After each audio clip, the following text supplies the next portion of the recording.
इकडे आलो आणि मामाच्या गावापेक्षा इकडे दुपटीने करामध्ये चालू झालं. याच्यात कधी पाठीमागून पुढे ढकलायचं असतं, पुढून पाठीमागे ढकलायचं असतं, कारण असंच आम्हाला खेळायला भरपूर आवडतं. आणि नंतर आम्हाला चप्पल घालायची असते एकटं चोरून चोरून, आणि नंतर घालता येणं झाली की पण मम्माच्या मागे लागायची, मम्मा मला च घाल, मम्मा मला च घाल.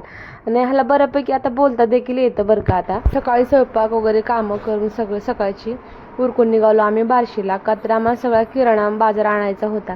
कारण मी इथून गेले आणि तिथे काहीच बाजार नव्हता, तसं तर मी जातानाच नव्हता, पण येईपर्यंत पण कोणी नाही आणला बाजार, कारण माझ्याशिवाय कोणी बाजारच नाही तर किराणा मॉलमधून. नंतर आम्ही गेलो दिव्याला घेऊन किराणा मॉलमध्ये.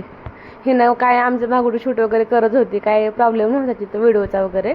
किराणा बाजार घेऊन आम्ही गेलो नंतर हॉस्पिटलला, का तर माझं पोट दुखायचं काय बंद होईना झालंय म्हणून आम्ही गेलतो.